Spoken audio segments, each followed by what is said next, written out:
Boa tarde, estamos começando mais um Seminários de Pesquisa e hoje temos a presença com o professor André Aimar Soares, que é professor e pesquisador na Fundação Oswaldo Cruz em Porto Velho, Rondônia. Ele também está liderando o Instituto Nacional de Ciência e Tecnologia, que terá muita associação com o Iara Saúde. E o tema dele hoje será biodiversidade, biotecnologia, toxicologia e educação como ferramentas científicas aplicadas à saúde social.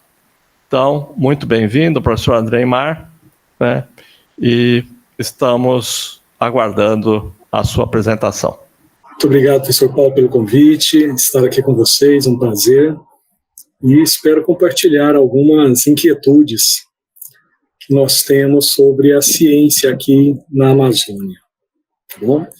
Então, sintam-se à vontade aí para participarem, para a gente poder discutir em conjunto. Então, pessoal, como bem colocado, né, nós vamos fazer essa abordagem transversal quando a gente trabalha com a biodiversidade, a biotecnologia, a toxicologia com foco nas toxinas e a educação, trabalhando essas ferramentas, então, que podem sim ser utilizadas para a gente estudar a saúde única e contribuir com o processo de transformação social aqui na Amazônia, principalmente na Amazônia Ocidental, que fica a nossa região aqui de Rondônia, Acre, Amazonas, Roraima, né? Mas hoje nós estamos trabalhando toda a Amazônia legal, como vocês vão observar. Atualmente eu me encontro como especialista da Fiocruz, lotado aqui em Rondônia, Porto Velho, tá? E estamos trabalhando todos esses aspectos, né, que envolvem essa ciência macro, na contribuição social. A minha formação é em biologia, fiz um mestrado e um doutorado na USP, na Faculdade de Medicina de Ribeirão Preto, na área de bioquímica, um pós-doutoramento em toxicologia, me tornei livre-docente em toxicologia em 2006, na mesma instituição, mas pela Faculdade de Ciências Farmacêuticas, e a gente vem trabalhando, então, todo esse aspecto da ciência básica e aplicada. Mas eu tive aqui em Rondônia, eu chego aqui em 2011, e tive uma oportunidade de entrar também como diretor científico e atuar na FAPERO, a nossa Fundação de Amparo à Pesquisa do Estado de Rondônia, durante 10 anos, o que contribuiu muito para que eu saísse da visão puramente acadêmica e melhorasse essa visão profissional de contribuir com o ecossistema de CTI de Rondônia e principalmente com a sociedade local. Então, nesse sentido, nós temos trabalhado muito em entender essa indissociabilidade entre o ensino, a pesquisa e a extensão. Quando a gente joga no IA, né, e pede para ela refletir uma figura que mostre essa indissociabilidade, ela traz exatamente aquilo que nós falamos durante o nosso processo formativo, na justificativa dos nossos projetos, que são pilares.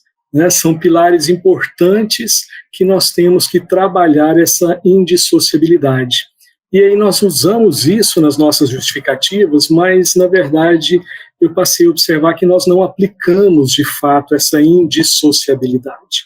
Né, nós temos uma pesquisa de excelência, às vezes um ensino de excelência, e às vezes uma extensão que não se equipara, né, nos outros dois pilares, ou vice-versa, dependendo da instituição. E principalmente no aspecto da pós-graduação estrito sensu. Eu vejo que nós temos projetos de excelência que nós trabalhamos em programas de excelência, que tem então todo o ensino de excelência, mas a extensão, a contribuição social dos nossos pós-graduandos ainda é aquém daquela realidade que nós precisamos trabalhar. Pessoal, eu não sei se eu tenho um problema sério com os vizinhos aqui, que eles têm um quarteto de cachorros, né? E aí nós estamos talvez em algum movimento de fundo aí, me desculpem, né? Então nós estamos buscando trabalhar essa insociabilidade aqui em Rondônia, tá bom? Para isso, nós precisamos conhecer o cenário, a gente tem que entender as dificuldades, tá? De entender os desafios locais, para que a gente possa buscar estratégias nessa transversalidade desses conhecimentos técnicos científicos. Tá? Então, quando a gente olha que a região norte, né, tem uma defasagem enorme de mestres e doutores, grupos de pesquisa, publicações, todos os indicadores de CTI, realmente isso aumenta os nossos desafios.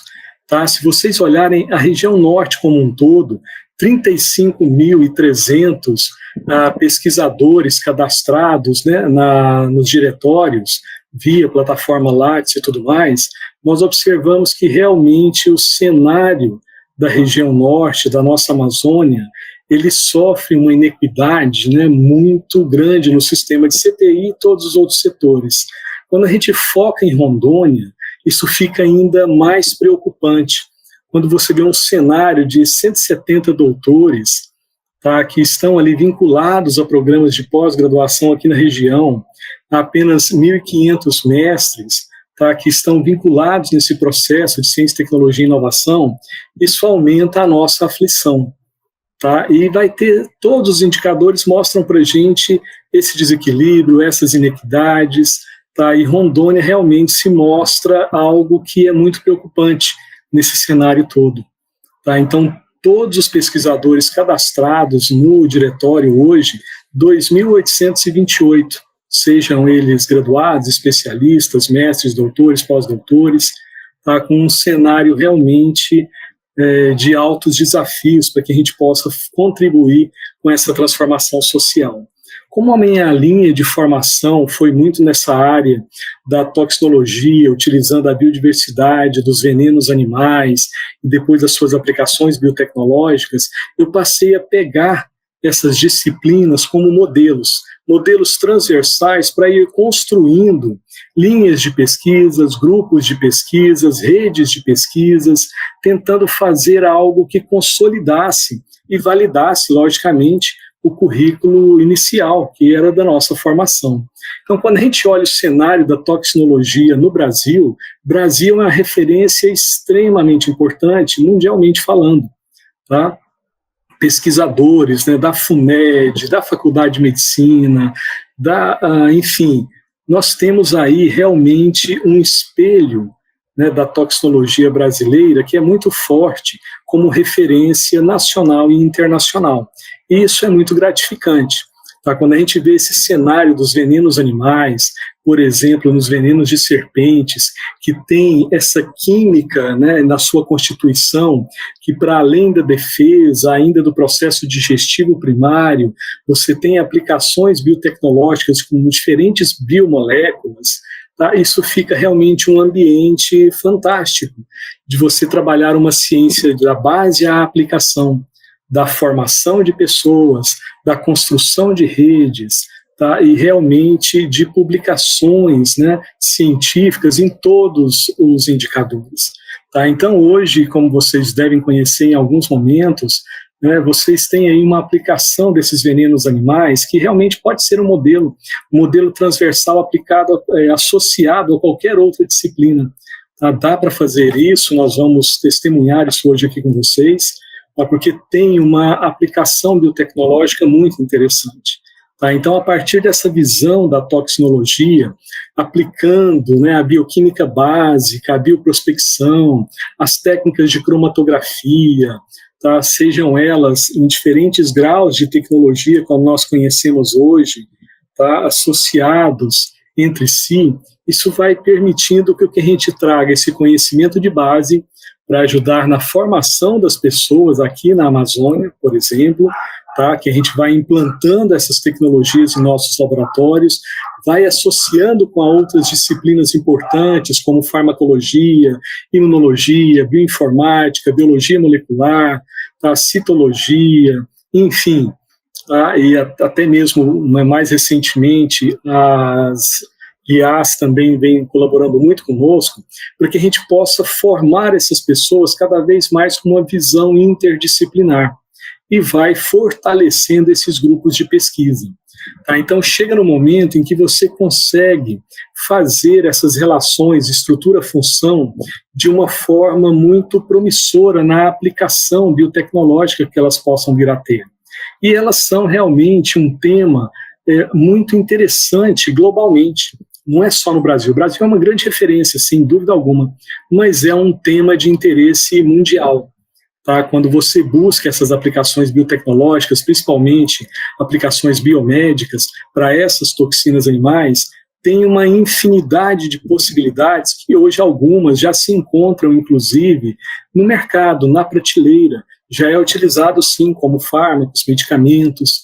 Tá? Então, a gente trabalhou muito o foco aqui na região, exatamente, né, observando os desafios locais regionais dos nossos problemas de saúde, foram nas doenças tropicais e negligenciadas, tá, mas não deixamos de trabalhar os outros aspectos de doenças crônicas, não transmissíveis, doenças cardiovasculares, enfim. Mas focamos muito nessa parte contra os parasitas, tá, focando muito nas enfermidades e buscando, então, esse potencial das toxinas animais contra esses parasitas, tentando buscar possíveis mecanismos de ação para que a gente pudesse movimentar a bioeconomia local para uma produção, sim, de potenciais fármacos, né, que chegasse realmente à prateleira aí do nosso Sistema Único de Saúde, né, que é o grande ponto da nossa missão, que nós tentamos praticar. Mas todos esses estudos ainda ficaram do ponto de vista básico, ainda não se tornou uma ciência aplicada propriamente dita,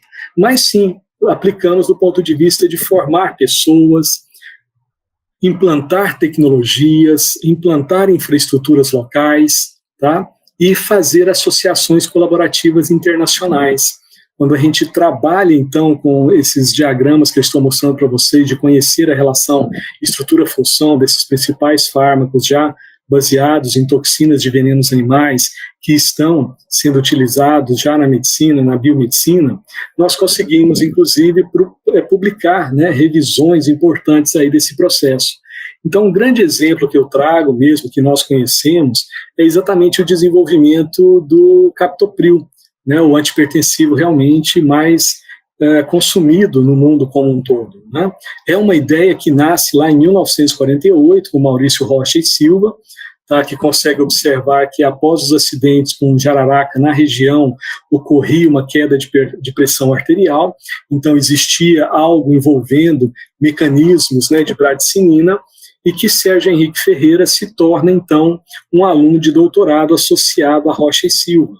Tá? E que nesse percurso ele passa, sim, a ter colaborações na Inglaterra, tá? E na Inglaterra já com uma visão, né, de transferência de tecnologia para as empresas muito maior do que a nossa nessa década de 60, tá? Ele consegue, então, fazer com que uma das empresas farmacêuticas da época, né, a Squibb, né, a Bristol Myers Squibb, que realmente passasse a olhar que no veneno da jararaca tinha um potencial antihipertensivo que poderia se tornar um medicamento.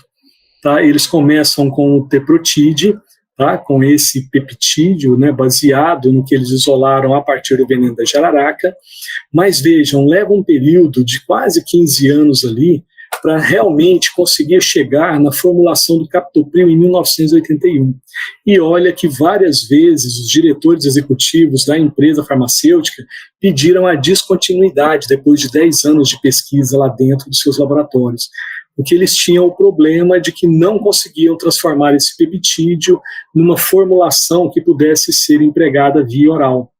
Tá? E finalmente, em 81, eles conseguem o primeiro fármaco mesmo, né, que se torna o captopril. Essa história é uma história fantástica mesmo, que o Brasil perdeu, né, essa transferência de tecnologia. Ela está contada na revista de hipertensão em 1991, tá? E sempre o Brasil ficou realmente nessa área da toxinologia engatado com essa falta, com essa perda de uma transferência que hoje gera um royalty, né, de 2 a 4 bilhões ao ano aí de dólares, tá, para a empresa farmacêutica. Então, houve várias tentativas de encontrar outras formulações desses peptídeos, né, potencializadores de bradicinina no veneno da jararaca, tá, da nossa serpente brasileira e outras serpentes também endêmicas do Brasil, tá bom? E não houve realmente um sucesso alinhado aí. E outros medicamentos foram sendo buscados pela Europa, pela América do Norte e até mesmo pelo Brasil, como nós vamos ver. E alguns deles já estão, sim, lá utilizando na clínica médica, principalmente, tá? Porque tem diferentes aplicações possíveis desses venenos e realmente se torna um modelo muito interessante para você estudar, tá? Mecanismos de ações, farmacologia, fisiologia, imunologia, o que vocês imaginarem é possível essa transversalidade com a toxinologia. Peptídeos antidiuréticos, enfim, uma diversidade de aplicações que tem não somente nas serpentes, mas nesses animais que produzem essas secreções, sejam eles aquáticos, terrestres, tá? Sejam eles alados ou não alados, mas principalmente os nossos estudos se encontram aí em toxinas de anêmonas do mar, tá? Nas toxinas de serpentes, nas toxinas de insetos, tá? E de aracnídeos. Tá? Então isso realmente mostra várias aplicações hoje, inclusive, além desses listados aí para vocês, como diabetes, fibrilação, anemia, doenças autoimunes, imunossupressão, esclerose, câncer, tá? Antimicrobiais, como nós vimos, que é o nosso foco aqui, temos também aplicações que a gente imaginaria antes não tão possível, como, por exemplo, na conservação de órgãos para transplante, tá? É um estudo que já está patenteado muito forte na Europa, bom? Como potenciais coadjuvantes aí no processo do priapismo peniano, tá? Como um Viagra natural, tá? E assim por diante, além da cosmetologia. Então tem várias aplicações que às vezes a gente não consegue acompanhar de tamanha transversalidade que a toxicologia permite. Aqui no Brasil, nós temos grandes institutos e instituições que são referência, como o Instituto Butantan, o Instituto Vital Brasil, a Fundação Ezequiel Dias, que já foram todos produtores de soro antiofídico, no entanto, hoje se concentra no Instituto Butantan, que tem uma pós-graduação estrito sensu específica para isso, uma pós-graduação em toxinologia. Vejam o tamanho, né, da importância mesmo, da referência internacional do Brasil. Temos dentro da Universidade Estadual de São Paulo, temos o CEVAP, que é um centro de venenos de animais peçonhentos, que hoje está em fase de implantação de uma biofábrica. Temos uma Sociedade Brasileira de Toxinologia, temos revistas especializadas com fator de impacto maior que 2, tá? Então, assim, é referência mesmo internacional. E o Brasil, né, consorciado pela FAPESP, lá ainda de 2001 a 2005, tá, juntamente com o Instituto Butantan e uma empresa e algumas empresas farmacêuticas e químicas brasileiras, tá, como a Uma Venture, a Axé, a Biolab, a União Química, fizeram um consórcio, sim, na época, de cerca de 15 a 20 milhões de reais para tentar buscar esses potenciais fármacos para transferência tecnológica, tá, e tudo mais. Chegaram aos evazins, que são peptídeos potencializadores de breticinina, que tem esse efeito antipertensivo, chegaram da lonômia também a isolar alguns anticoagulantes, chegaram da cascavel a isolar alguns analgésicos mais potentes que a morfina, tá? E de alguns também ambliomas chegaram a isolar alguns potenciais anticâncer, tá? E todos chegaram em triagens pré-clínicas, não avançaram, tá? Mas com um potencial farmacológico, biomédico muito interessante. Tá? Mas mesmo com essa tentativa, né, de investimentos via FAPESP, com o Instituto Butantan e esse COINFAR, né, que eram dessas empresas farmacêuticas e químicas, houve problemas à época. Há problemas que hoje a gente está quase superando na sua totalidade. Os altos custos de resposta aos examinadores, as possibilidades de concessão somente de processos de isolamento e uso, sequências de peptídeos que foram rejeitados nos países centrais, a inexperiência do próprio COINFAR à época, a insuficiência descritiva e anterioridade, a redação não adequada dessas solicitações de patente, o que causou, né, o abandono pela própria COINFAR, né, que não conseguiu fazer isso. Então, isso foi lá em 2005. Então, imagina o quanto nós temos aí, né, nesses últimos anos, evoluído. E evoluímos muito. tá? Tanto é que vou dar o exemplo aqui para vocês do Cevap, né, que agora tem uma fábrica lá de produção de insumos, que conseguiu produzir uma cola, né, selante de fibrina a partir da cascavel, tá, que conseguiu produzir um soro antiapílico, tá, exclusivo do Brasil aí, né, contra esse problema aí dos enxames, né, das picadas por apis mellifera, tá, e agora, né, com um consórcio que eles conseguiram também, né, no estado de São Paulo, tem agora uma fábrica, né, que vai começar a produzir não só esses fármacos, como os várias outras IFAs importantes aí do processo. Tá? E é um mercado, pessoal, que gera uma bioeconomia mundial muito importante. A Pentafarma, por exemplo, é uma multinacional que tem na região de Minas Gerais, Uberlândia, Triângulo Mineiro. Ela é da Suécia ou Suíça, não me lembro bem. Aí ela comercializa, inclusive, aquilo que, porque ela coleta o veneno aqui, né, autorizado, né, manda o veneno para processamento na matriz, isola, tá, e produz mesmo, né, esses medicamentos. Então, vejam aí, até peculiares, né, batroxobina do Maranhão, né, ou seja, realmente uma Botrox, né, Mugem, que nós temos aqui, e que eles têm mais de 3 mil indivíduos, né, em cativeiro, totalmente regulamentado, a convulsina, que é extraída da cascavel sul-americana, tá, e eles passam a comercializar esses medicamentos. Tá? Tem a reptilase, que é um hemocoagulase, a defibrase, que é a batroxobin, tá, e a preço de euro. Né? Então, ou seja, realmente gera uma bioeconomia que não fica ainda no Brasil usando o modelo da toxinologia, mas é algo real. Então, a gente sempre quis trabalhar a ciência básica de cunho aplicado, mas desenvolver, sim, um ecossistema local que permitisse trabalhar esses arranjos ecoprodutivos. Tá? E essa é a luta do nosso INCT, como vocês vão ver. Para conhecer um pouquinho da Fiocruz Rondônia, né, nós temos aí diferentes plataformas tecnológicas para bioensaios, principalmente focados nas doenças tropicais negligenciadas, então contra a malária, leishmania e assim por diante, plataformas de citometria de fluxo, bioprospecção e interação molecular, que inclui, por exemplo, ressonância plasmônica de superfície, real-time PCR, temos sistemas de microscopia, já diferentes tipos de sistema, desde confocal e assim por diante, tá? Sequenciadores. Então, ou seja, uma das missões, sim, é implantar essa infraestrutura tecnológica aqui em Rondônia para se tornar uma referência na Amazônia Ocidental. Tá? Então, trabalhamos parte de taxonomia, genética, ecologia de vetores, reservatórios, epidemiologia molecular de leishmanioses, tá? E outros trimanossomatídeos, análise de bioatividade de extratos naturais e compostos sintéticos, tá?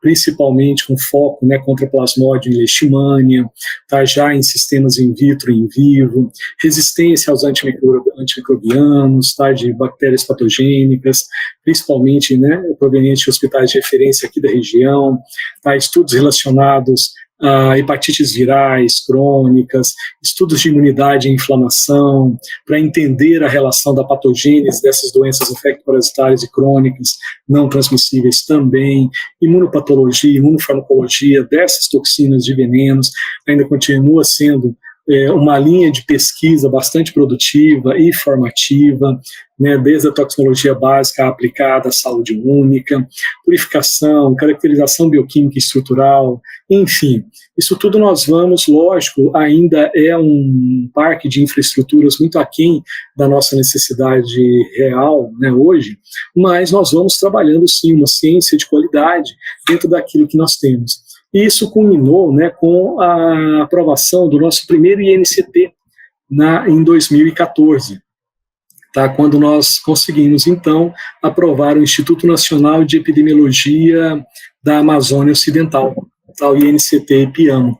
Foi o primeiro, ainda tínhamos ainda em vida o professor Luiz Delbrando Pereira da Silva, né, que era o grande inspirador, né, cientista, que levava tudo isso de uma forma muito inspiradora mesmo, tá? Então o IPIAMO foi aprovado, foi o primeiro Instituto Nacional com sede em Rondônia, que nós tivemos em 2014, ele reverberou até hoje, tá? Ele está encerrando agora esse ano de 2025, tá? Então ele teve uma participação extremamente importante no processo formativo, no processo de interação da academia com os setores e a sociedade, no processo de criar uma cultura de ciência, tecnologia e inovação aqui em Rondônia. Um desses produtos, vamos chamar assim, alcançados por esse INCT, foi a implantação e a consolidação do Centro de Estudos de Biomoléculas Aplicadas à Saúde, que responde pela sigla CEBIO, que é uma parceria entre a Fiocruz Rondônia e a Universidade Federal de Rondônia, que atende pela sigla UNIR. Tá? Ele foi pensado lá em meados de 2005 e 2006, virou projetos, né, para a busca de financiamentos em 2007, 2008 e 2009, a infraestrutura aconteceu de 2008 a 2011 e a consolidação a partir do apoio do INCT, a partir de 2014. E hoje ele continua como um centro de referência aqui para nós na Amazônia Ocidental. Então trabalhamos toda a parte de bioprospecção, temos cromatógrafos em mais de uma dimensão, espectrometria de massa, sequenciadores, enfim, e isso já se aplica para além, né, dos venenos animais, trabalhamos com plantas medicinais, isso vai ampliando, mas logicamente não perdemos o foco da linha de pesquisa com a toxinologia, porque ela foi a base, né, de tudo isso que permitiu nós chegarmos nessa transversalidade básica e aplicada, como vocês estão observando. Tá, então, hoje é uma infraestrutura de 160 metros quadrados, muito pequeno. Finalmente, esse ano, a Fiocruz Rondônia vai passar para uma estrutura muito maior, de 2.000 metros quadrados, né, aliás, 4.000 metros quadrados. Tá, então, hoje nós vamos passar a ter, para o próximo ano, né, vamos ter uma estrutura melhor física e vamos ter que equipar ainda mais, mas estamos tendo sucesso aí na captação com os FINEPs. Tá? E o foco ainda continua, né, com essa parte da venômica e o potencial microbicida, que permitiu criar um outro laboratório de pesquisa para além do CEBIO, que é o Laboratório de Biotecnologia de Proteínas e Educação Aplicada à Saúde Única. Por que isso? Né? Porque o CEBIO foi concentrando todos os doutores, mestres, e a gente precisa formar pessoas e dar espaço para eles tentarem se fixar. Então é importante criar outros grupos de pesquisa, é importante isso aqui na região, para que a gente dê a chance de fixação desses mestres e doutores que nós estamos formando. Tá, então ele foca muito hoje nessa parte microbicida, vinculado também às doenças tropicais, mas não exclusivamente, vincula-se aos programas de pós-graduação estrito sensu da região e aqueles que nós participamos para fora, tem um processo de iniciação científica formativo, que publica conosco, né, aqui é uma revisão semi-sistemática, que foi publicada na Current Medicinal Chemistry com os alunos de iniciação científica do curso de medicina, onde nós estávamos começando a pensar uma rede de pesquisa maior, então precisava envolver os alunos em todo esse processo, porque realmente o que nós temos de melhor aqui são as pessoas, tá? Então as pessoas têm que participar do começo ao fim de todo o processo e não ficar tangente a eles. Hoje, então, nós investimos nessa expressão de alvos moleculares de parasita, para que a gente possa fazer essa bioprospecção a partir dessa biodiversidade amazônica que nós temos, tá? Então, nós temos hoje realmente vários alvos moleculares que foram expressos, e hoje nós colocamos isso para fazer interação molecular, que tem ressonância plasmônica de superfície, enfim, essa parte, o EPIAMO, né, o nosso Instituto Nacional, o nosso primeiro Instituto Nacional, ele consolidou todas essas linhas de pesquisa. Tá? E a partir dessa busca maior de redes de pesquisa, nós tivemos uma associação com pesquisadores de Portugal e do Equador, muito importante para a gente trabalhar a Amazônia para além das fronteiras nacionais, tá? E, consequentemente, buscando produtos cada vez mais de excelência, né, porque isso é importante, nós temos que trabalhar o ciclo virtuoso, né, ter realmente uma produção científica com indicadores de excelência, para que a gente consiga aprovar projetos bons, que consiga bolsas, recursos, infraestrutura, e é o ciclo virtuoso. E é muito difícil esse ciclo virtuoso, né, porque você tem uma concorrência nacional e internacional que é bem difícil, é bem desafiadora, mas é possível. E veja o tanto que o tema da toxinologia é de repercussão internacional. Esse artigo foi publicado em 2022 na Nature, e hoje ele é um dos mais citados ainda, né, já está chegando a 200 citações em 3 anos de publicação, tá, e realmente é algo que é buscado pelo mundo inteiro. Tá? Então, e é um artigo de revisão, tá, pessoal, o que é mais desafiador nessas grandes revistas. Que quando você tem um artigo original de peso, né, de grande inovação, você vai já para as revistas de alto impacto e consegue com mais louvor, né, mas também com dificuldades. Mas um artigo de revisão, realmente, ele se torna um desafio maior nessas revistas de grande impacto. Isso vai melhorando os indicadores dos nossos pesquisadores, tá? Porque é o que eu falei para vocês, é o ciclo virtuoso. Eu preciso formar pessoas, eu preciso construir esses currículos de excelência de todos os pesquisadores à nossa volta, para que a gente possa cada vez mais captar investimentos para a região. Tá? Então, não adianta ficar vinculado a um único pesquisador. Nós temos que fazer esse exercício com todos eles. E esse exercício é um exercício contínuo, desafiador, não é fácil, vocês trabalham também em redes de pesquisa e sabem disso, mas nós temos trabalhado, né, fortemente para ter cada vez mais currículos fortes e trazer esses investimentos aqui para a região. E os frutos estão sendo colhidos agora. Né, como nós observamos, o professor já comentou, né, nós conseguimos aprovar um instituto, o segundo Instituto Nacional de Ciência e Tecnologia, com sede aqui em Rondônia, tá? E isso baseado nesse fortalecimento de currículos. Tá? Então, quando a gente fala, né, que temos mais de 90 orientações, mais de 5.000 capacitações, mais de 300 artigos, mais de 50 projetos, mais de 20 milhões em recursos, mais de 11.000 citações, um índice H maior que 60, né, são 30 anos de biologia, são 25 anos de bioquímica, são 10 anos de ciência e tecnologia, são 300 colaborações, são 100 instituições, são 15 países participando. É quando a gente começa a fazer essa possibilidade de contribuir com a transformação social. Porque a gente consegue captar esses investimentos e consegue fazer esse ciclo virtuoso acontecer de forma cada vez mais multiplicadora. Tá? Então, a nossa ideia é transformar pela ciência essa Amazônia que nós temos aqui, que merece muito a nossa atenção. Veja esse histórico rápido, né? 2011, nós focamos na biodiversidade e na bioprospecção. Conseguimos avançar. Em 2015, focamos na bioquímica e nos bioensaios. Conseguimos avançar. Em 2019, focamos na genômica e na biotecnologia. Conseguimos avançar. Em 2020, focamos na química medicinal. Conseguimos avançar. A partir desses planejamentos nacionais de fármacos. E em 2022, focamos, então, na popularização da ciência nas escolas e na comunidade, na educação em saúde única, nas comunidades vulneráveis, nas comunidades ribeirinhas, nas comunidades tradicionais, nas comunidades indígenas, na sociedade como um todo, para essa devolutiva real, tá, à nossa sociedade que nós tanto devemos. E aí nós lançamos mão de algumas ideias e estratégias como ferramentas.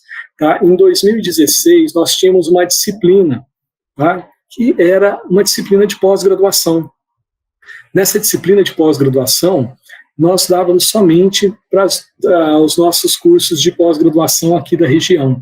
E aí eu proponho para a professora Juliana Zuliani, né, uma grande amiga e parceira aqui da Fiocruz Rondônia, que é especialista também, né, nessa área de toxicologia e imunologia básica e aplicada, que a gente transformasse a disciplina num curso, e que esse curso fosse remoto e aberto pelo campus virtual da Fiocruz para quem quisesse participar. E tivemos, sim, em 2021, né, uma procura, que eu falei, poxa, que legal, vamos transformar esse curso num seminário. Aí esse seminário foi aprovado num edital de apoio a eventos, e aí, vejam, os números só foram crescendo. Aí vamos transformar isso num curso Brasil-Argentina de Biotecnologia. Aprovamos a edição 1, a edição 2, a edição 3, a edição 4 do CBAB, aqui em Rondônia, baseado na toxicologia. Vamos fazer isso na forma de simpósio, vamos fazer... Isso foi crescendo, construímos a rede de pesquisa em toxicologia básica e aplicada, tá? Que realmente foi a base para que nós pudéssemos construir e pensar a rede de pesquisa e conhecimento de excelência na Amazônia Ocidental. A gente pegou o CON, o X, o A e o O, né, e virou a rede de conexão, tá, sem o acento. Então, vejam, uma disciplina de pós-graduação, um ambiente de trabalho profissional, tá, deu origem a essa ideia que chegou a uma rede de pesquisa específica e que deu a uma rede de pesquisa maior, transversal, e que conseguia englobar melhor as instituições, como vocês podem ver. Aí essa rede, nós aprovamos ela em diferentes produtos, né, como os livros, ações, tá, principalmente de popularização da ciência, ações de integração entre a academia e os setores públicos ou privados. Tá, então, fomos fazer políticas informadas para evidências, junto à Secretaria de Saúde, Secretaria de Educação do Estado, Secretaria de Desenvolvimento e Meio Ambiente, buscamos instituições privadas, como a Faculdade Católica e outras instituições que pudessem envolver e entender quão importante a gente trabalhar a ciência dentro dos nossos trabalhos, e com essa articulação aprovamos a Rede Conexão naquele edital do CNPq de internacionalização em 2023. Das 258 propostas aprovadas, estávamos nós lá, em 11º lugar nacional. Tá? Então, os alunos hoje estão indo fazer, né, a parte dos seus doutorados, mestrados fora do Brasil, e a Rede Conexão se instala a partir desse momento. Tá? Então, veja, era uma ideia que nasceu lá em 2001 do professor Luiz Delbrando Pereira da Silva, quando ele vem aqui para Rondônia e cria o Instituto de Pesquisa em Patologias Tropicais, um grande visionário, né, um cientista fantástico. Eu tive a oportunidade de morar com ele por 6 meses e aprender muito com ele, como que era importante essa transformação social. Ele ajuda a implantar o CEBIL em 2008, a Fiocruz passa a incorporar o IP4, né? Ela incorpora o IP4 a partir de 2010 e se transforma em Fiocruz Rondônia. Em 2013, a gente aprova uma rede de pesquisa em biotecnologia marinha, e olha que nós não temos mar, mas isso não era impeditivo, né? Criamos a rede Mar Ativo, também no edital do CNPq, e conseguimos trabalhar com produtos, né, de parceiros que eram oriundos do mar, aqui fazendo a bioprospecção contra as doenças tropicais negligenciadas. Em 2016, aprova-se o primeiro Instituto Nacional de Ciência e Tecnologia em Epidemiologia da Amazônia Ocidental, o EPIAMO, tá, que fortalece outros grupos de pesquisa, permite a criação, consolida o CEBIL e permite a criação do LabioProt em 2020. Criamos, então, a partir disso, a rede de pesquisa em toxinologia básica aplicada em 2022, que se transforma em Rede Conexão em 2023, e agora a Rede Conexão é convertida, né, em INCT Conexão em 2025. Tá? E eu trago uma frase realmente que eu gosto muito do professor Delbrando, que define, né, na síntese da frase dele, o que nós temos de melhor aqui na Amazônia são as pessoas que querem fazer a diferença, que acreditam nessa transformação social, tá, que é doando que verdadeiramente se recebe. Tá? Então, foi um cientista que transformou a minha vida profissional para além da academia, que nós estamos sempre, né, muito restritos no nosso processo formativo. E vejam que hoje a rede, né, ela já foi muito, né, uma parceira muito forte com grupos de pesquisa de São Paulo, né, aprovamos recentemente, que aconteceu agora em julho, né, uma escola São Paulo, né, de ciência avançada, com o pessoal da Unesp, da medicina veterinária, em saúde de precisão. Então, tivemos realmente, foi R$1 milhão da FAPESP para fazer, e a Rede Conexão participou da organização de todo o processo. Tá? Então, veja que isso já é realmente trazer redes de pesquisa na sua atuação prática. Tá? Hoje o grupo de pesquisa está cadastrado no CNPq, no Diretório de Pesquisa, tá? Então ele traz ali um grupo que nós estamos tentando consolidar, tá? Com diferentes linhas de atuação, mas sempre focando estratégias inovadoras em saúde única, gestão de projetos e políticas públicas em CTI, saúde, educação, ambiente, tá? Bioeconomia. Então, assim, nós queremos fazer uma contribuição com o processo de transformação real. E isso é feito por pessoas. O Andreimar não existe um currículo do Andreimar. O Andreimar, ele representa um coletivo de pessoas que se alinham na mesma missão, nos mesmos valores, tá? E que querem realmente fazer o melhor em cada projeto. Seja um projeto de iniciação científica, seja um projeto de mestrado, de doutorado, seja um projeto técnico, seja um projeto extensionista, são as pessoas que acreditam e as pessoas que fazem tudo isso acontecer. E aconteceu. Aprovamos, então, o Instituto Nacional de Ciência e Tecnologia, de pesquisa e conhecimento de excelência da Amazônia Ocio-Oriental, expandimos, né, para além da Amazônia Ocidental, então a nossa rede cresceu, está aí o QR Code para que vocês possam nos seguir, tá, para que vocês possam participar, para que vocês possam querer apoiar a ciência na Amazônia. É muito importante, pessoal. Isso eu falo em todos os momentos que eu tenho oportunidade. A Amazônia precisa do olhar de todos nós. Tá? Eu já vivi a minha fase sudeste e hoje o desafio Amazônia, ele é enriquecedor, ele é realmente engrandecedor, mas ele é muito desafiador. E nós precisamos de todos vocês para contribuir nesse processo. Tá? O INCT hoje ele tem 2 coordenações, exatamente integrando as 2 instituições, Fiocruz Rondônia e a Universidade Federal de Rondônia, que é o professor André Mário e o professor João Paulo Gobo, que trabalha, é um especialista na área de bioclimatologia. Então, ou seja, o nosso INCT confluiu para o clima e saúde, tá? O que foi realmente a melhor estratégia. Temos 8 objetivos, 8 eixos estratégicos transversais, que é tudo que conduz o nosso Instituto Nacional. Então, nós vamos fazer toda a parte de investigação, monitoramento, análise das interações entre o clima e o meio ambiente, a sociedade e seus impactos sobre a saúde única na Amazônia. Vamos fazer todo um diagnóstico situacional da Amazônia Legal, então, levantamento de dados climáticos, socioterritoriais, de saúde, epidemiológicos, o que interage totalmente com o INCT e a área saúde, do professor Paulo Lotuf e outros INCTs, como vocês vão ver. Vai ter toda a parte da sustentabilidade da biodiversidade, bioprospecção, biotecnologia, com foco, lógico, para justificar o currículo, né, de plantas medicinais e venenos animais. Vai ter toda a parte de bioeconomia, empreendedorismo, inovação e políticas públicas em ciência, tecnologia e inovação, voltados aos arranjos produtivos locais, então que dê retorno à nossa sociedade de fato.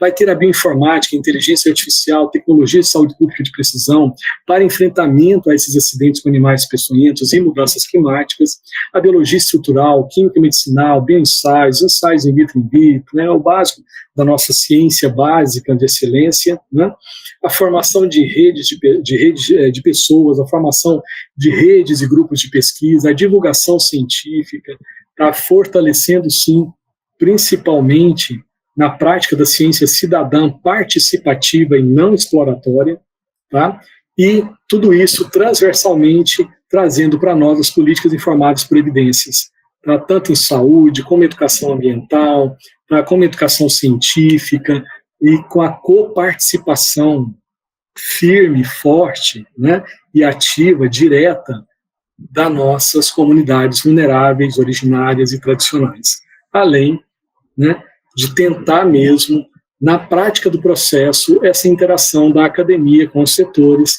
e a sociedade amazônica. Tá? O nosso INCT ele conta com 7 comitês, né? O comitê gestor, o comitê de expedições científicas na Amazônia Legal, o comitê de clima e comunidades originárias, o básico, que é o comitê técnico-científico, o comitê de divulgação e popularização da ciência, o comitê de políticas, inovação e empreendedorismo, tá? O comitê de internacionalização e o que eu mais gosto, o comitê de integração. Tal se integra, que é exatamente isso, um trabalho de redes em rede. Tá? Quando, né, o professor Paulo me procura para essa conversa e me fala do INCT e área saúde, eu fico maravilhado, né, porque ele vai ser aplicado na Amazônia. E nós estamos com o INCT na Amazônia. Então nós vamos articular, dando operacionalidade, melhorando inclusive o investimento, a gestão dos recursos, a formação de pessoas, a rede colaborativa de pesquisadores de excelência que esses INCTs possuem. E além do Paulo Lotuf também que está conosco, temos também o professor Carlos Olorteg, da UFMG, a professora Marta Monteiro, da Federal do Pará, o professor Jefferson Santos, da Fiocruz Rio de Janeiro, que é o coordenador geral da Rede Fito, vinculado ao Sistema Único de Saúde, o professor Otávio Franco, que é da UCDB, com o Instituto BioInspire de Moléculas Inspiradas, o professor Rodrigo Bueno, da Federal do ABC, que trabalha exatamente com águas residuais, tá? Então a gente tem preocupação plena com a nossa natureza, o professor Rui Seabra, da Unesp, com um instituto também que envolve a produção de biosimilares, né, desenvolvimento e produção de biosimilares. Tá, então veja que até já temos também está desatualizado esse slide. Já tem a professora Cláudia Pessoa, da Universidade Federal do Ceará, que também integra já o nosso comitê de integração. Tá, então, apresentando rapidamente, já indo para o final dessa apresentação com vocês, tá, o nosso Instituto Conexão, sem acento, não se esqueçam disso, tá? Ele foca na Amazônia. Vejam que dos 9 estados da Amazônia Legal, 8 vieram participar formalmente na hora da construção da proposta. O Acre não entrou, porque os pesquisadores de lá iriam enviar uma proposta específica deles, né? E aí eles não quiseram entrar conosco, mas agora, depois de aprovado, eles já aderiram, então os 9 estados são participantes. Tá? 35 instituições só da Amazônia Legal. Dos 200 pesquisadores membros do INCT, 71% são os pesquisadores da Amazônia Legal, o Instituto para a Amazônia, na Amazônia, da Amazônia Legal. Tá? Então, essa nossa preocupação é real com a Amazônia.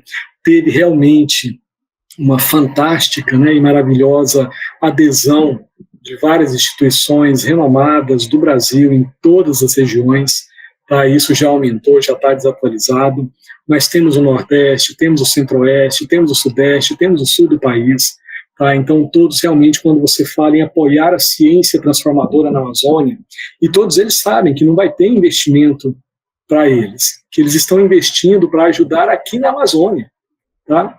E lógico que a gente vai ter investimento de apoiar os intercâmbios deles virem para cá, de fazerem as expedições, de participarem na troca de conhecimentos, nas capacitações técnicas.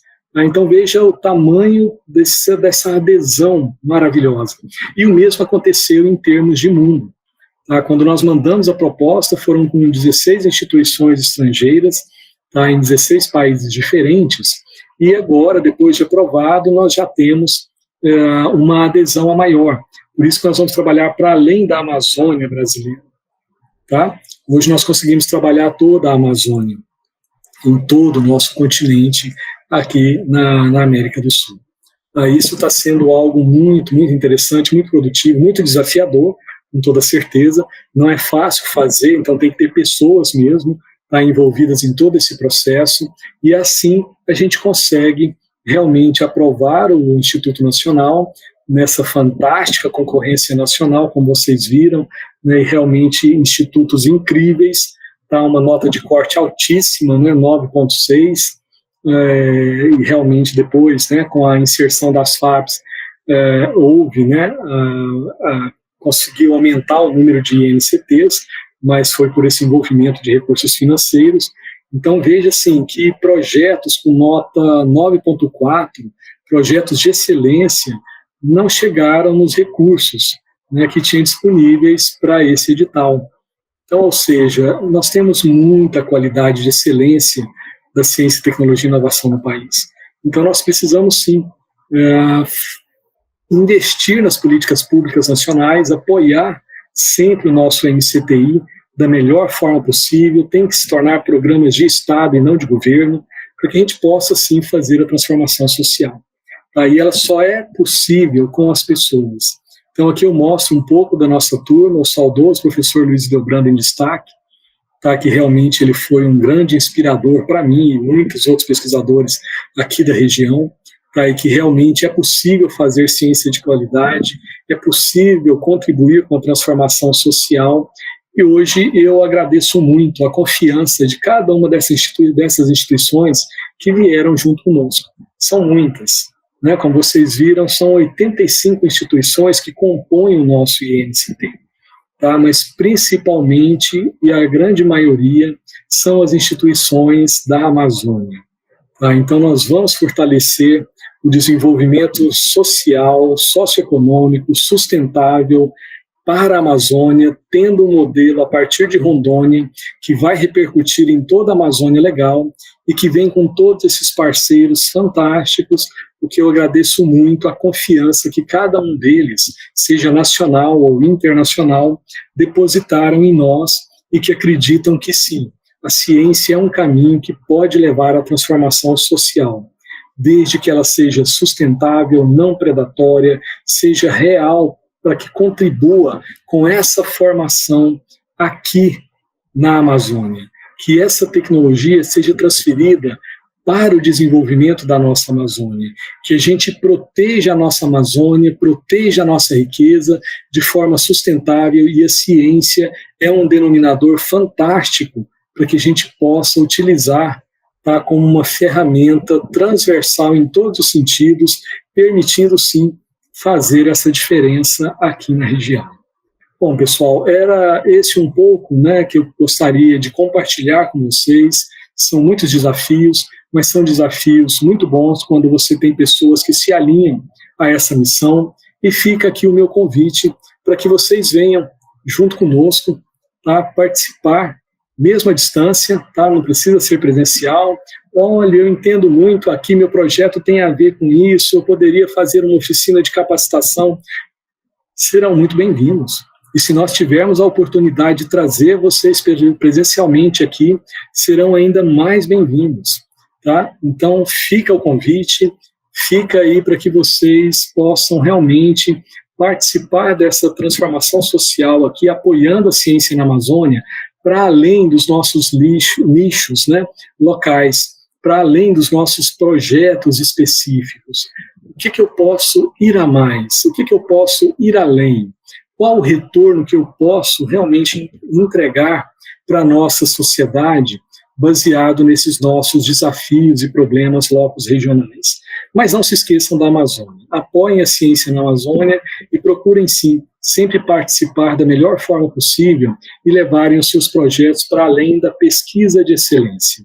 Façam a pesquisa de excelência, contribuam com o ensino de excelência e façam a extensão de excelência, que muito nos é por obrigação desse retorno aos investimentos que nós temos nos nossos processos formativos. Bom, muito obrigado e me coloco à disposição para qualquer questionamento. Bom, excelente, Andreimar. Em outubro, né, estaremos aí, né, em Rondônia, Iara, Conexão.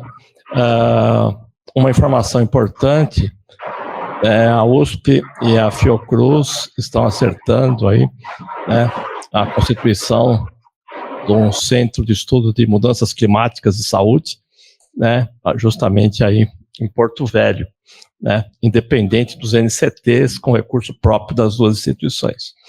Eu acho que, para os mais novos, eu gosto muito de lembrar, né, que esse país já teve uma ditadura cruel, né, que prendeu, matou, torturou. Precisamos sempre lembrar isso daí, e também fez com que grandes pessoas fossem expulsas do país. Uma delas, o professor Luiz Hildebrando, né? O Departamento de Parasitologia da Faculdade de Medicina, em 64, ele foi praticamente dizimado. Aliás, uma grande parte da Faculdade de Medicina aqui da USP, e foram procurar o exterior. O professor Luiz Hildebrando ficou no Instituto Pasteur até a anistia em 79. E quando ele voltou decidido não a ficar em laboratório em São Paulo, mas sim, né, de explorar a realidade da malária que ele estudava. E ele foi então para Porto Velho e também criou um centro de pesquisa e prospecção em Montenegro, que fica a 280 quilômetros de Porto Velho, onde até hoje a USP tem um campus avançado lá. Então, uma pessoa como Luiz Hildebrando é uma pessoa que nós temos que sempre lembrar, né, quão importante ele foi durante todo esse período até a morte dele em 2014, né? Então, que ele foi mantendo. Então, é sempre para os mais jovens lembrar, né, o que já aconteceu nesse país e como tivemos pessoas incríveis. Mudando um pouquinho, Andreimar, só para um comentário seu, a América do Sul, ela é incrível, né, em termos de medicamentos. Então, nós tivemos o curare, né, que foi a partir de observação dos índios na região da Venezuela, e tivemos a quinina, né, o quinino, né, que os incas e populações andinas utilizavam para a febre, que depois se descobriu que seria aplicável na malária, né? Então, essa é uma questão interessante, né, como sempre existem condições que a gente possa conseguir, né, ter novas substâncias que vão ter uma aplicação. Então, a pergunta que eu faço é o seguinte, Andreimar, nós estamos numa fase trabalhando muito na ciência e tecnologia e NCT. Você pensa em dar um salto maior? Eu estou falando assim em termos de conseguir alguma carteira específica, algum processo específico ao nível já do BNDES, por exemplo. É o que me vem mais à frente, né? Porque a pesquisa precisa estar muito integrada ao processo produtivo, né? Nós somos ótimos pesquisadores, mas a gente não sabe produzir produtos que vão chegar à população. Então, essa é a minha primeira questão para você. Perfeito, Paulo. Primeiro, eu quero realmente ressaltar as suas palavras importantes, tá? Que a gente não pode esquecer a nossa história. É muito importante que a gente conheça a história para a gente evoluir no nosso presente, né, e ter um futuro ainda melhor.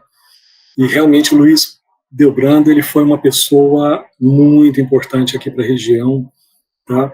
E hoje nós temos aí sim essa iniciativa do Ministério da Saúde, junto com a capitaneada pela Fiocruz e outras instituições, inclusive a USP, para a criação mesmo, implantação do Centro de Clínica e Saúde, que foi escolhido ser implantado, né, aqui em Rondônia, aqui em Porto Velho, tá? E realmente isso é um momento muito propício, né, junto com esses INCTs que vêm trabalhar pela Amazônia, e principalmente, né, com esse momento que nós estamos vivendo aí de alterações climáticas e tudo que está nos afligindo, tanto em doenças como também na nossa biodiversidade e todo o planeta em si.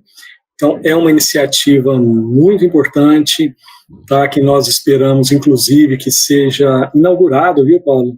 Agora em outubro, tá? E aí o nosso evento talvez seja um ponto de partida, e o próprio ministro de Saúde venha para cá também, mas ele está querendo vir antes do evento ainda, mas a gente está tentando focar nesse evento em outubro para ver se a gente consegue aproveitar, né, o melhor de todos os cenários. Mas, enfim, de qualquer forma, são iniciativas que vão fazer, vão trazer uma relevância, né, e vão adicionar muitos pontos aí na ciência pela Amazônia. Em relação à sua pergunta, sem dúvida alguma, tá, nós não pensamos exatamente no BNDES, mas nós já estamos estruturando, né, em diálogos já e projetos junto à SUFRAMA. Tá? Nós, pelo menos, pegamos o regional nosso aqui. A SUFRAMA tem o CAPTA, né, e o CAPTA nós temos aí, então, investimentos para a Amazônia. Tá? Então, já é algo que nós estamos transitando e dialogando, que a gente acredita que se esse primeiro piloto avançar bem para além, né, dos investimentos acadêmicos e por editais que nós conseguimos e que não são suficientes, nós vamos estar, sim, trazendo esse primeiro piloto junto à SUFRAMA e, consequentemente, esse piloto pode servir, sim, para a gente buscar potenciais junto ao BNDES e até outros setores privados, como é o caso do próprio Centro de Clínica e Saúde, né, que tem uma empresa privada que vai realmente fazer um investimento significativo junto à mesma. Então, a gente está bem alerta a tudo isso. Uma das nossas missões aqui em Rondônia é dobrar o orçamento de Rondônia, né, que dentro do INCT o orçamento de Rondônia é 5 milhões, a gente precisa no mínimo dobrar, porque ele não alcança, né, o suficiente para 5 anos de desenvolvimento do projeto. Tá? Então, a gente está muito atento a isso e está buscando todas essas possibilidades, e principalmente agora também junto ao setor privado.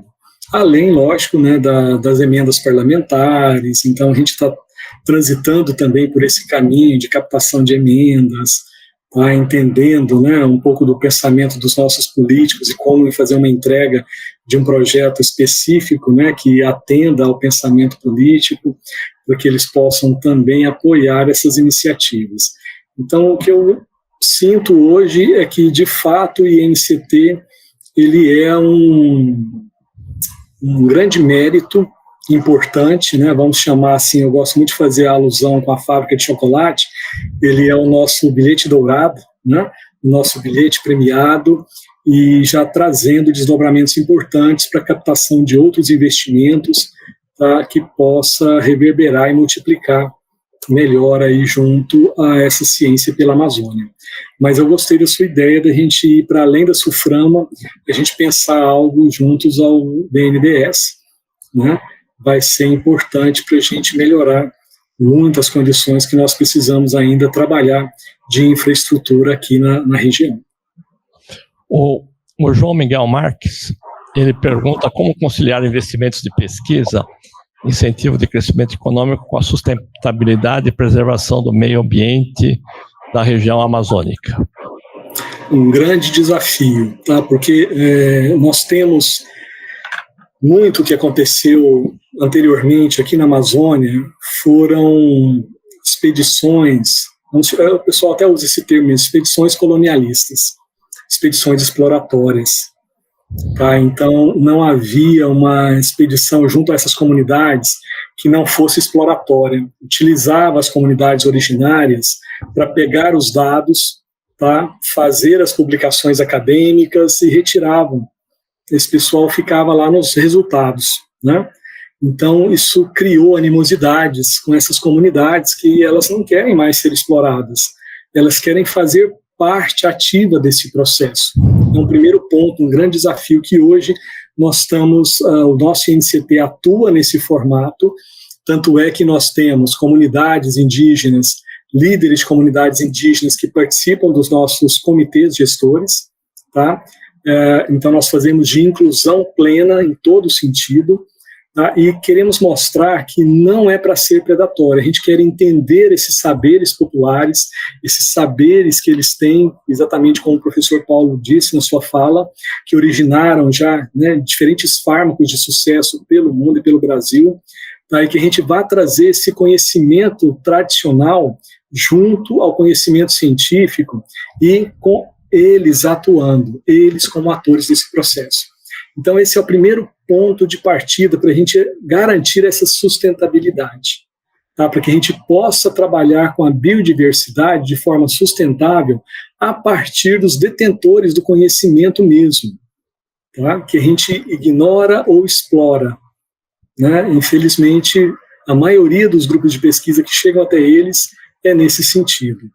Então, nós estamos lutando e tentando blindar contra essas má impressões que ficaram pela nossa academia, que, né, não vou entrar no mérito da questão agora, né, por que fizeram isso, mas para a gente poder trazer, então, um conhecimento tradicional associado ao conhecimento científico, tendo como protagonistas as nossas comunidades originárias, tradicionais e ou vulneráveis, tá? Porque a gente possa, a partir deles mesmos, povos das florestas, permitir com que, olha, como podemos fazer a conservação.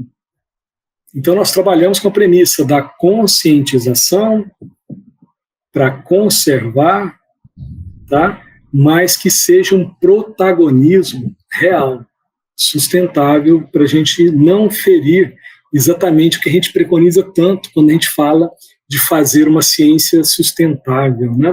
De fazer um desenvolvimento socioeconômico sustentável e não exploratório. Tanto é que vocês viram que o eixo estratégico se chama arranjos ecoprodutivos locais.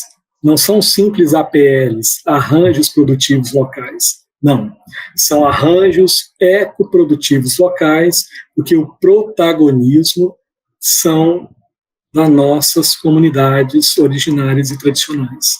É o conhecimento deles e a autoria deles que vai seguir junto em todo o processo do nosso INCT. Tá? Então, hoje eu já tenho um líder de comunidade indígena que vai fazer o mestrado conosco, vai fazer o doutorado, vai fazer cursos de graduação, tá? Vão ser protagonistas de toda essa história que nós queremos deixar aqui para a Amazônia e para nós, né, enquanto nação.